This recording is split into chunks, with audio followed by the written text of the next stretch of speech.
श्रीगणेशाय नमः। रामरक्षास्तोत्रम्। अस्य श्री रामरक्षास्तोत्रमन्त्रस्य बुधकौशिक ऋषिः श्री सीतारामचन्द्रो देवता अनुष्टुभ छन्दः सीताशक्तिः श्रीमद्हनुमानकीलकं श्रीरामचन्द्रप्रीत्यर्थे रामरक्षास्तोत्र जपे विनियोगः। अथ ध्यानं ध्यायेद्दाजानुबाहुं धृतशरधनुषं बद्धपद्मासनस्थं पीतं वासोऽवसानं नवकमलदलस्पर्धिनेत्रं प्रसन्नं वामाकारूढसीता मुखकमलविल्लोचनं नीलदाभं नानालङ्कारदीप्तं धततमरुजटामण्डलं रामचन्द्रम् इति ध्यानं चरितं रघुनाथस्य शतकोटिप्रविस्तरम् एकैकमक्षरं पुंसा महापातकनाशनं ध्यात्वा नीलोत्पलश्यामं रामं राजीवलोचनं जानकी लक्ष्मणोपेतं जटामुकुटमण्डितं शशितूणधनुर्बाणा पाणिनक्तञ्चरान्तकं स्वलीलया जगत्त्रातो माविर्भूतमजं विभुं रामरक्षा पठेत् प्राज्ञः पापाग्निं सर्वकामदां शिरो मे राघवः पातु भालं दशरथात्मजः कौसल्येयो दृशो पातु विश्वामित्रप्रियः श्रुति घ्राणं पातु मखत्राता मुखं सौमित्र्यवत्सलः जिह्वां विद्यानिधि पातु कण्ठं भरतवन्दितः स्कन्धौ दिव्यायुध पातु भुजौ मग्नेशकार्मुकः करौ सीतापतिः पातु हृदयं जामदग्निजित् मध्यं पातु खरध्वंसी नाभिं जाम्बवदाश्रयः सुग्रीवेशः कटिं पातु शक्तिनी हनुमत्प्रभुः उरुः रघुत्तमः पातु रक्षः कुलविनाशकृत् जानुनी सेतुकृत् पातु जङ्घे दशमुखान्तकः पादौ विभीषणश्रीदः पातु रामोऽखिलं वपु एतां रामबलोपेतां रक्षां यः सुकृते पठेत् सचिरायुः सुखी पुत्री विजयी विनयी भवेत् पातालभूतलव्योमा चारिणच्छद्मचारिणः न दृष्टुमपि शक्तास्ते रक्षितं रामनामभिः रामेति रामभद्रेति रामचन्द्रेति वा स्मरन् नरो न लिप्यते पापै भुक्तिं मुक्तिं च विन्दते जगज्जैत्रैकमन्त्रेण रामनामाभिरक्षितां यः कण्ठे धारयेत् तस्य करस्थाः सर्वसिद्धयः वज्रपञ्जरनामेदं यो रामकवचं स्मरेत् अव्याहताज्ञा सर्वत्र लभते जयमङ्गलम् आदिष्टवान् यथा स्वप्ने रामरक्षामिमां हरः तथा लिखितवान् प्रातः प्रबुद्धो बुधकौशिकः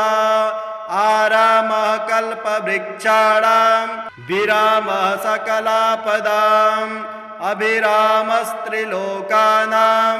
रामः श्रीमानसनः प्रभु तरुणौ रूपसम्पन्नौ सुकुमारौ महाबलौ पुण्डरीकविशालाक्षौ चिरकृष्णाजिनाम्बरौ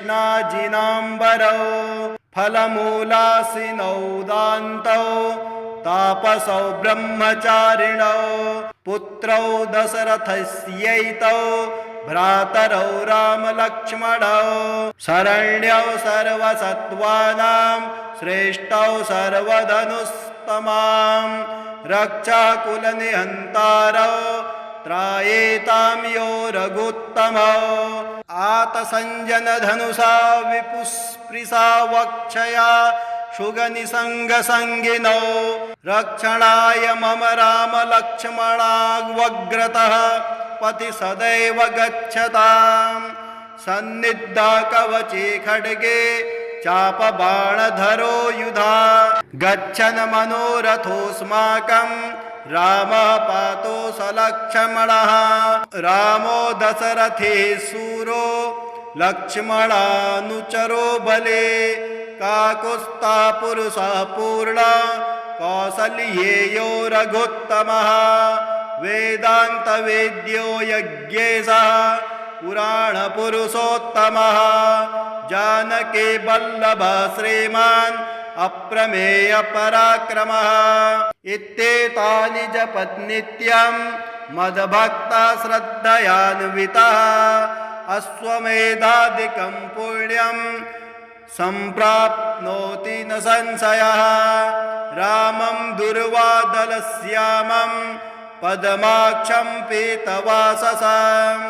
स्तुवन्ति नामभिर्दिव्यै न ते संसारिणो नराः रामं लक्ष्मणं पूर्वजं रघुवरं सीतापतिं सुन्दरं काकुत्स्थं करुणार्णवं गुणनिधिं विप्रप्रियं धार्मिकं राजेन्द्रं सत्यसन्ध्यं दशरथतनयं श्यामलं शान्तमूर्तिं वन्दे लोकाभिरामं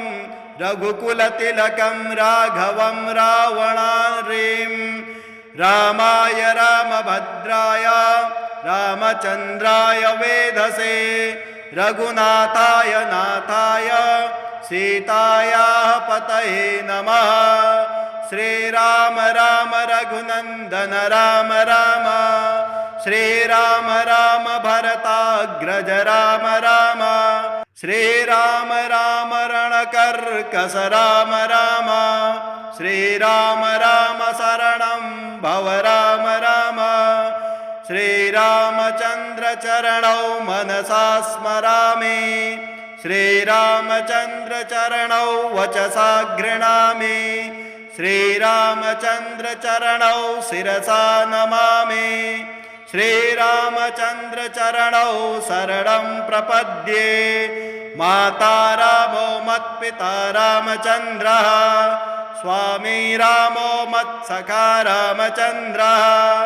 सर्वस्वं मे रामचन्द्रो दयालोर्नान्यं जाने नैव जाने न जाने दक्षिणे लक्ष्मणो यस्य वामे तो जनकात्मजा पुरतो मारुतोर्यस्य तं वन्दे रघुनन्दनं लोकाभिरामं रणरङ्गधीरं राजीवनेत्रं रघुवंशनाथं कारुण्यरूपं करुणाकरन्तं श्रीरामचन्द्रं शरणं प्रपद्ये मनोजवं मारुततुल्यवेगं जितेन्द्रियं बुद्धिमतां वरिष्ठं वातात्मजं वानरयोत्तमुख्यं श्रीरामदूतं शरणं प्रपद्ये कूजन्तं राम रामेति मधुरं मधुराक्षरम् आरुह्य कविताशाखां वन्दे वाल्मीकिकोकिलाम् आपदामपहर्तारं दातारं सर्वसम्पदां लोकाभिरामं श्रीरामं भूयो भूयो नमाम्यहम् भर्जनं भवबीजानां मर्जनं सुखसम्पदां तर्जनं यमदूतानां राम रामेति गर्जनां रामो राजमणिः सदा विजयते रामं रमेशं भजे रामेणाभिहता निशाचरचमो रामाय तस्मै नमः रामानास्ति परायणं परतरं रामस्य दास्योऽस्म्यहं रामे चित्तलया सदा भवतु मे भो राम मामुद्धर राम रामेति रामेति रमे रामे मनोरमे सहस्रनाम तत्तुल्यं राम नाम वरानने राम नाम वरानने। ॐ श्री गणेशाय नमः। श्री आञ्जनेय मंगलाष्टकं कपिश्रेष्ठाय सूराय सुग्रीव प्रियमन्त्रिणे जानकी शोकनाशाय आञ्जनेयाय मङ्गलम् मनोवेगाय उग्राय कालनेमि विदारिणे लक्ष्मण प्राणदात्रे च आञ्जनेयाय मङ्गलम् महाबलाय शान्ताय दुर्दण्डे बन्धमोचन मैरावण विनाशाय आञ्जनेयाय मङ्गलम् पर्वतायुधहस्ताय राक्षः कुलविनाशिने श्रीरामपादभक्ताय आञ्जनेयाय मङ्गलम् विरक्ताय सुशीलाय रुद्रमूर्तिस्वरूपिणे ऋषिभिः सेवितायास्तु आञ्जनेयाय मङ्गलम् दीर्घबालाय कालाय लङ्कापुरविदारिणे लङ्किणी दर्पनाशाय आञ्जनेयाय मङ्गलम् नमस्तेस्तु ब्रह्मचारिन् नमस्ते वायुनन्दन नमस्ते गानलोलाय आञ्जनेयाय मङ्गलम् प्रभवाय सुरेशाय शुभदाय शुभात्मने वायुपुत्राय धीराय आञ्जनेयाय मङ्गलम् आञ्जनेयाष्टकमिदं यः पठेत् सततं नरः सिद्ध्यन्ति सर्वकार्याणि सर्वशत्रुविनाशनम्। ॐ श्रीगणेशाय नमः। मारुति कवचम् ॐ नमो भगवते विचित्रवीर हनुमते प्रलयकालानलप्रभा प्रज्वलनाय प्रतापवज्रदेहाय अञ्जनागर्भसम्भूताय प्रकटविक्रमवीर दैत्यदानव यक्ष रक्षो गणग्रहबन्धनाय भूतग्रहबन्धनाय प्रेतग्रहबन्धनाय पिशाचग्रहबन्धनाय साकिनी डाकिनी ग्रहबन्धनाय काकिनी कामिनी ग्रहबन्धनाय ब्रह्मग्रहबन्धनाय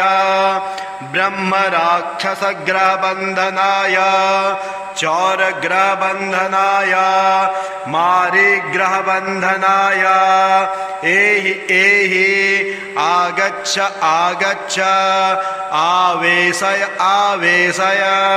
मम हृदय प्रवेशय प्रवेशय स्फुर स्फुर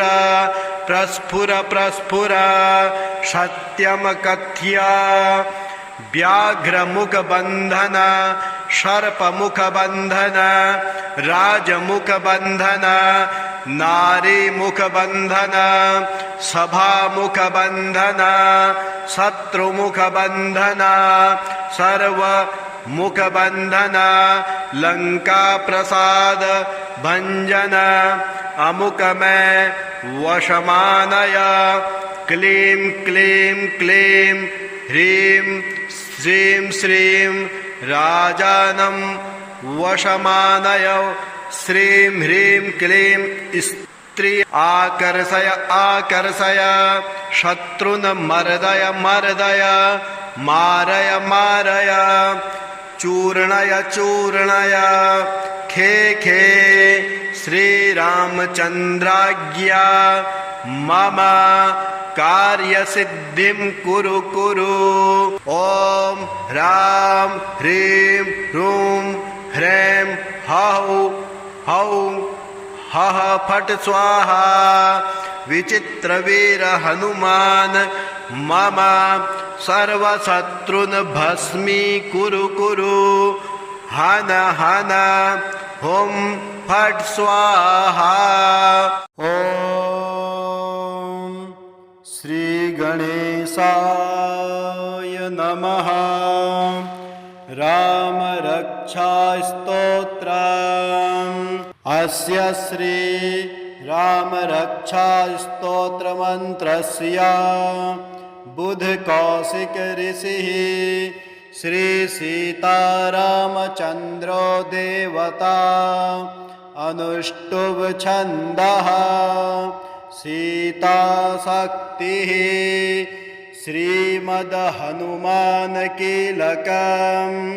श्रीरामचन्द्रप्रीत्यर्थे रामरक्षास्तोत्र जपे विनियोगः। अथ ध्यानं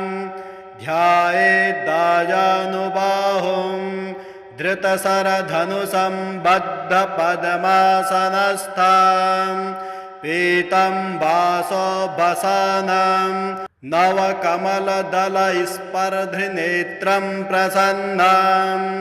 वामाकारूढसीता मुखकमलविल्लोचनं नीलदाभं नानालङ्कारदीप्तं धततमरुजटामण्डलं रामचन्द्रम्। इति ध्यानं चरितं रघुनाथस्य शतकोटिप्रविस्तरम् एकैकमक्षरं पुंसा महापातकनाशनं ध्यात्वा नीलोत्पलश्यामं रामं राजीवलोचनं जानकी लक्ष्मणोपेतं जटामुकुटमण्डितं शशितूणधनुर्बाणा पाणिनक्तञ्चरान्तकं स्वलीलया जगत्रातो माविर्भूतमजं विभुं रामरक्षा पठेत् प्राज्ञः पापाग्निं सर्वकामदां शिरो मे राघवः पातु भालं दशरथात्मजः कौसल्येयो दृशो पातु विश्वामित्रप्रिया श्रुति घ्राणं पातु मखत्राता मुखं सौमित्र्यवत्सलः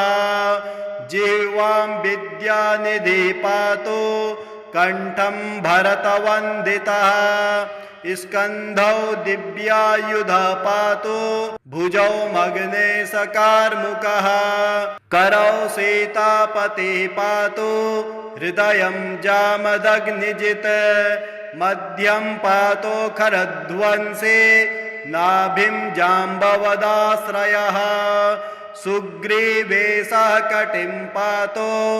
शक्तिनी हनुमत्प्रभुः उरुः रघुत्तमः पातु रक्षः कुलविनाशकृत् जानुनी सेतुकृत् पातु जङ्घे दशमुखान्तकः पादौ विभीषणश्रीदः पातु रामोऽखिलं वपुः एतां रामबलोपेतां रक्षां यः सुकृते पठेत् सचिरायुः सुखी पुत्री विजयी विनयी भवेत् पातालभूतलभ्योमा चारिणच्छद्मचारिणः न दृष्टुमपि शक्तास्ते रक्षितं रामनामभिः रामेति रामभद्रेति रामचन्द्रेति वा स्मरन् नरो न लिप्यते पापै भुक्तिं मुक्तिं च विन्दते जगज्जैत्रैकमन्त्रेण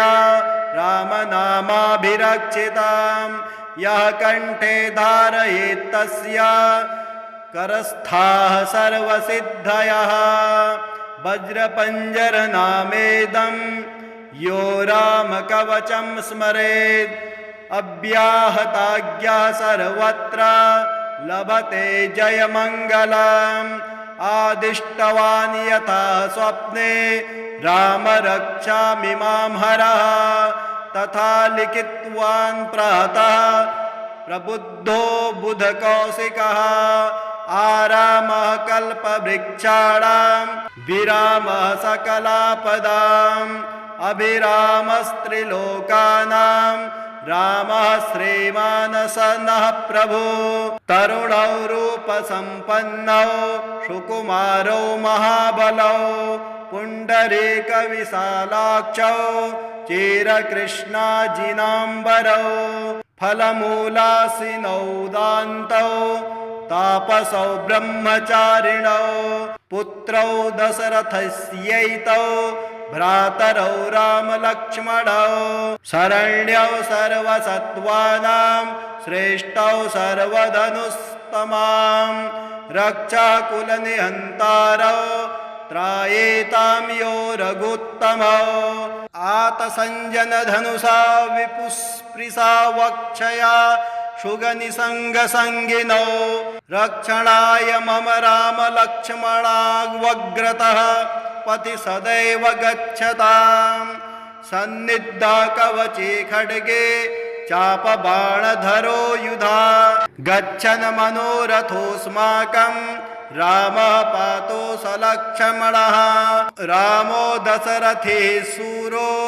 लक्ष्मणानुचरो बले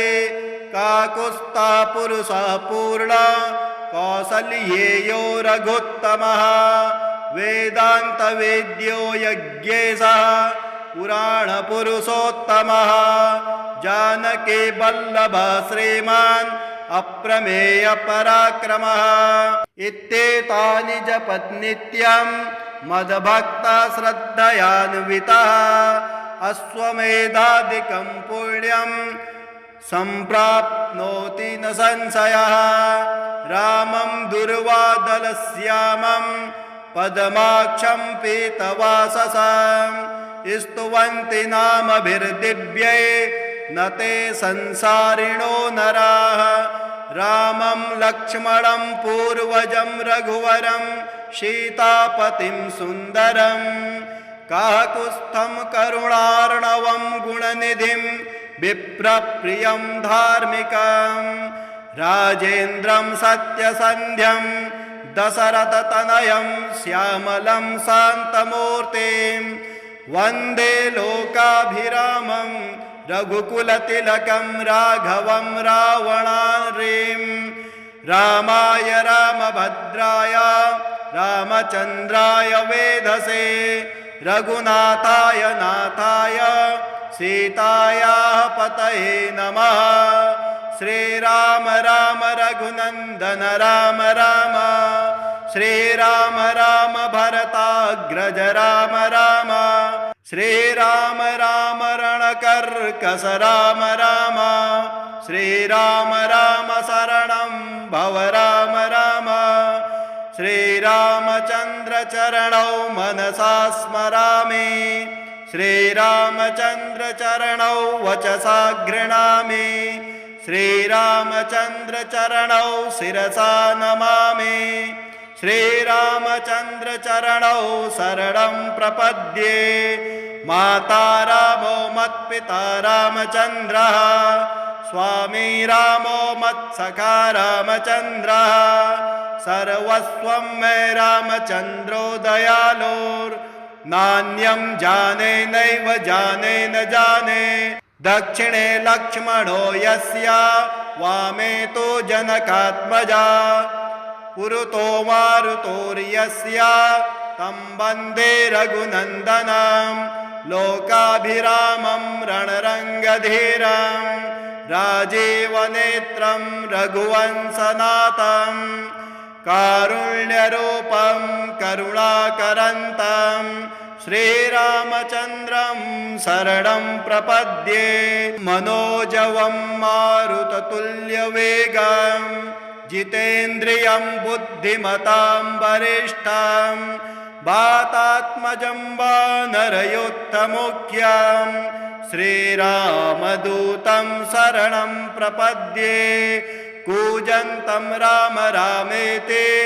मधुरं मधुराक्षरम् आरुह्य कविताशाखां वन्दे वाल्मीकिकोकिलाम् आपदामपहर्तारं दातारं सर्वसम्पदां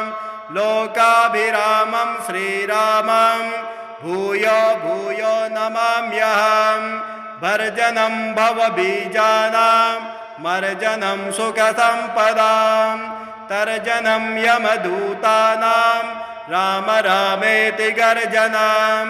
रामो राजमणिः सदा विजयते रामं रमेशं भजे रामेणाभिहता निशाचरचमो रामाय तस्मै नमः रामानास्ति परायणं परतरं रामस्य दास्योऽस्म्यहं रामे चित्तलया सदा भवतु मे भो राम मामुद्धर राम रामेति रामेति रमे रामे मनोरमे